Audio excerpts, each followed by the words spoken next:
দিবলৈছে মুঠৰে অত্যন্ত গুৰুত্বপূৰ্ণ খবৰ 1 এপ্ৰিলত পঞ্চায়ত নিৰ্বাচনৰ দিন ঘোষণা কৰা হ'ব বুলি মুখ্যমন্ত্ৰীয়ে ঘোষণা কৰাৰ পাছতে তৎপৰ হৈ পৰিছে বিজেপি লামডিং সমষ্টিত ইতিমধ্যে বিধায়ক শিৱ মিশ্ৰ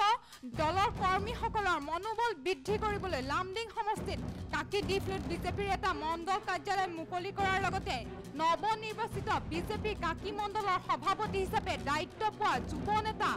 বিনয় কলিতাক দায়িত্বভাৰ অৰ্পণ কৰি বিধায়ক শিৱ মিশ্ৰৰ হুংকাৰ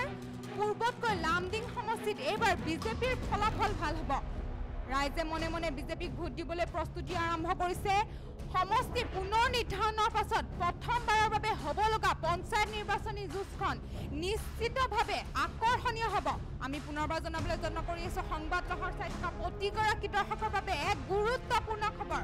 1 এপ্ৰিলত পঞ্চায়ত নিৰ্বাচনৰ দিন ঘোষণা কৰা হ'ব বুলি মুখ্যমন্ত্ৰীয়ে ঘোষণা কৰাৰ পাছতে তৎপৰ হৈ পৰিছে বিজেপি লামডিং সমষ্টিত ইতিমধ্যে তৎপৰ হৈ পৰিছে বিধায়ক শিৱ মিশ্ৰ দলৰ কৰ্মীসকলৰ মনোবল বৃদ্ধি কৰিবলৈ লামডিং সমষ্টিত কাকিৰ পৰাই আৰম্ভ কৰিছে নিৰ্বাচনী কুচকাৱাজ কাকি ডিফ্লুট বিজেপিৰ এটা মণ্ডল কাৰ্যালয় মুকলি কৰাৰ লগত নৱনিৰ্বাচিত বিজেপিৰ কাকি মণ্ডলৰ সভাপতি হিচাপে দায়িত্ব পোৱা যুৱ নেতা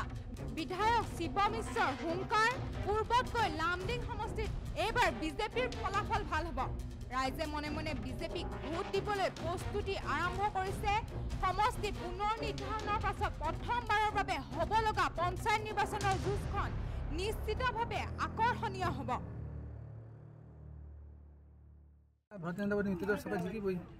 যোৱাবাৰ আপোনালোকে জানে লামডিং ৰিজাল্ট কি আছিল এইবাৰ ইয়াকে বেছি ভাল ৰিজাল্ট হ'ব এইটো নিশ্চিত আপোনালোকে প্ৰস্তুতি চলাইছে ইলেকশ্যনৰ পঞ্চায়ত লাগিলে আৰু আমি লগোৱা নাই ৰাইজে লগাই আছে ৰাইজে কেতিয়া ভোট আহে ভোটটো দিব বিজেপিক আকৌ প্ৰস্তুতি কৰিব ৰাইজে মনে মনে থিৰাং কৰি লৈছে আমাৰ ডাঙৰীয়া তেওঁ নৱনিৰ্বাচিত আমাৰ কাকি মণ্ডল সভাপতি দায়িত্ব পাইছে দলে তেওঁ দায়িত্ব অৰ্পণ কৰিছে আৰু আমাৰ ভাৰতীয় জনতা পাৰ্টিৰ এটা প্ৰথা আছে যে ভাৰতীয় জনতা পাৰ্টিৰ কাৰ্যালয়টো লাগিবই